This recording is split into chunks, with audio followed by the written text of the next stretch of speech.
안녕하세요. 드라마 속 장면을 분석하는 투신입니다. 지난 설 연휴 첫날에 공개된 이 드라마는 많은 극찬이 이어지며 꽤 볼만한 드라마라는 입소문이 퍼지고 있습니다.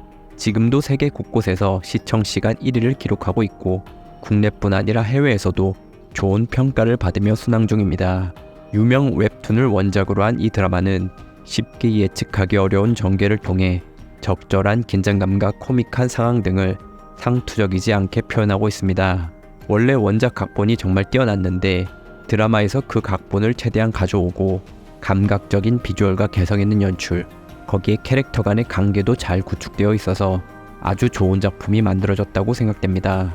개인적으로 한 가지 아쉬운 점이 있다면 원작 웹툰에선 주인공 이탕이 그냥 아무나 죽이면 그게 다 악인이었다라는 다소 어이없고 독특한 설정이 매력적이었는데 이 설정이 드라마에선 악인을 보면 소름이 돋는다라는 초능력으로 대체되어 기존 다크 히어로물과의 차별성이 조금은 줄어든 점이 살짝 아쉽게 느껴졌습니다. 그럼에도 이 작품은 그간 사적 제재를 다룬 많은 한국형 다크 히어로물 중에서 아주 잘 만들어진 수작이라고 생각됩니다.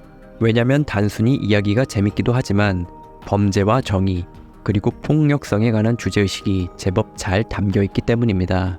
그래서 오늘은 이 드라마 속에서 인상적이었던 몇몇 장면들을 살펴보며 해당 장면에 숨겨진 의미에 관해 알아보려 합니다. 이 드라마 속엔 명장면들이 정말 많지만 저는 3가지 항목으로 나눠서 총 7개의 장면을 선정했습니다. 연출이 돋보였던 장면 2개와 질문이 돋보였던 장면 2개, 그리고 주제가 돋보였던 장면 3개, 이렇게 총 7개의 핵심 장면들을 살펴보겠습니다. 그럼 바로 시작하겠습니다. 먼저 연출이 돋보였던 장면 2개를 보겠습니다. 연출이 돋보였던 첫 번째 장면은 2화에서 이탕이 여옥을 살해하는 장면입니다. 이때 이탕은 자신이 만들어낸 환상을 떠올립니다. 여옥을 향해 4발로 뛰어가는 이탕의 모습 뒤로 화사한 배경과 밝고 경쾌한 음악이 어우러지는데 이는 마치 아무 일도 일어나지 않을 것 같은 평온한 분위기를 자아냅니다. 그런데 불현듯 이탕이 2발로 뛰기 시작하고 높이 뛰어올라 손에 든 망치를 휘두릅니다.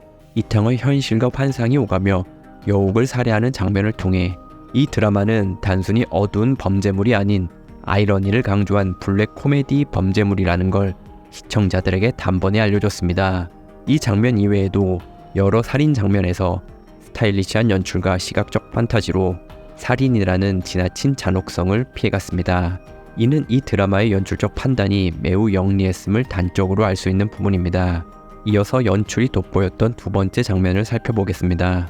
연출이 돋보였던 2번째 장면은 4화에서 나왔던 장난감 형사와 노빈의 몸싸움 장면입니다. 이때 잠복 중이던 장난감 형사는 노빈과 접점이 있는 중국집 배달부가 이탕임을 눈치채고 무작정 노빈의 집으로 쳐들어갑니다.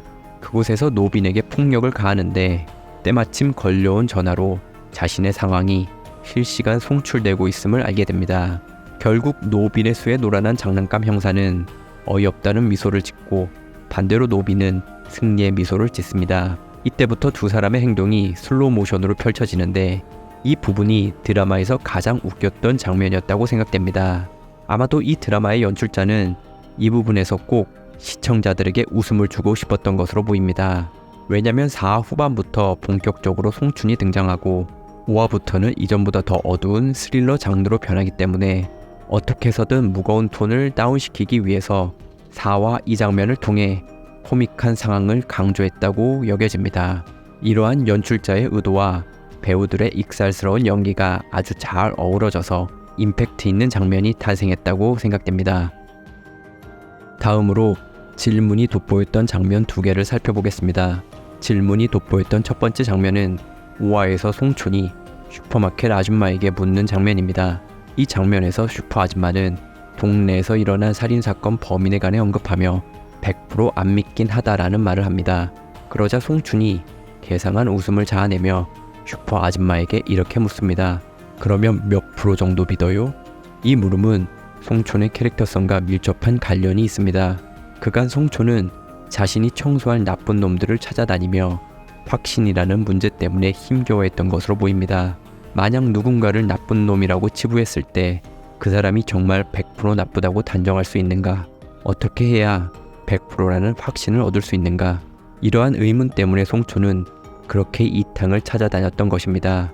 여기서 질문이 돋보였던 두 번째 장면도 보겠습니다. 질문이 돋보였던 두 번째 장면은 6화에서 마침내 이탕과 마주한 송촌이 이탕에게 질문을 건네는 장면입니다. 송촌은 나쁜 놈들을 찾았을 때 어떻게 확신했는지에 관해 묻습니다. 이후 8화에서도 그는 같은 질문을 반복합니다. 이러한 송촌의 모습을 보아 그간 송촌은 자신이 옳다고 여기는 일을 하면서도 자신의 행동에 확신이 없었던 것으로 보입니다. 그래서 그토록 이탕을 만나고 싶어 했던 것이고 이탕을 통해 확신이라는 답을 얻고 싶었던 겁니다. 그리고 이러한 송촌의 모습을 통해 이 드라마는 시청자들에게도 한 가지 질문을 건네고 있습니다. 너희들은 100% 구별할 수 있다고 생각하냐? 너희야말로 단편적인 부분만 보고 누군가를 심판하는 거 아니냐? 마지막으로 주제가 돋보였던 장면 3개를 살펴보겠습니다. 주제가 돋보였던 첫 번째 장면은 5화에서 화상민이 결혼을 앞둔 여자친구로부터 임질 고백을 듣는 장면입니다. 사실 이때 화상민은 자신의 임질 소식을 여자친구에게 전하려 했습니다. 그런데 그 상황에서 여자친구가 먼저 최근 원나잇 경험과 그 일 때문에 임질에 걸렸다는 고백을 한 것입니다. 그 고백을 들은 하상민은 싸늘한 반응을 보이며 여자친구에게 헤어짐을 알립니다. 사실 두 사람의 임질이 하상민 때문인지 아니면 여자친구 때문인지 정확히 알 수 없습니다. 이 장면에서 진짜 중요한 건 자신이 가해자라고 여겼던 하상민이 여자친구의 고백으로 단숨에 피해자가 되는 상황입니다. 만약 여자친구보다 하상민이 먼저 고백을 했다면 이런 상황은 발생하지 않았을 것입니다. 이렇듯 피해자와 가해자의 경계는 상당히 모호하고 관점에 따라 성과 악이 뒤바뀔 수 있다는 걸 이 드라마는 지속적으로 표현하고 있습니다. 주제가 돋보였던 두 번째 장면도 이와 비슷합니다. 주제가 돋보였던 두 번째 장면은 8화에서 송촌이 장난감 형사의 아버지에 관해 언급하는 장면입니다. 과거 장난감 형사의 아버지는 건실한 경찰로 보였습니다. 하지만 실상은 마약을 빼돌리는 부패한 형사였습니다. 장난감 형사의 아버지는 자신의 범죄 사실을 숨기기 위해 식당 아줌마를 마약 밀수범으로 만들었습니다. 이 일로 송촌과 장난감 형사의 아버지는 언쟁을 벌였고 결국 이 일 때문에 송촌이 그를 식물인간으로 만들었습니다. 사실 송촌의 해상이 있기 전까지 시청자들은 장난감 형사의 아버지를 피해자로 여겼습니다. 하지만 송촌의 해상 이후 장난감 형사의 아버지가 가해자로 보이기 시작했습니다. 반면 이 장면을 통해 극악한 나쁜 놈으로만 보였던 송촌이 알고 보면 착한 사람일 수도 있다는 생각이 들기도 했습니다. 이렇듯 이 드라마의 주요한 장면 곳곳에서 선악의 모호함이 자주 드러났습니다. 끝으로 주제가 돋보였던 세 번째 장면은 7화 마지막에 나왔던 렉스의 모습입니다. 훈련소에 있던 렉스는 앞으로 안내견으로 살아갈지 아니면 안락사를 당하게 될지 운명을 결정하는 순간을 맞이합니다. 그런데 이때 사람을 공격하는 모습을 보이게 되고 결국 안락사가 결정됩니다. 하지만 저는 이때 렉스가 사람을 공격한 게 아니라 오랜만에 본 주인에게 반가움을 드러내는 모습으로 보였습니다.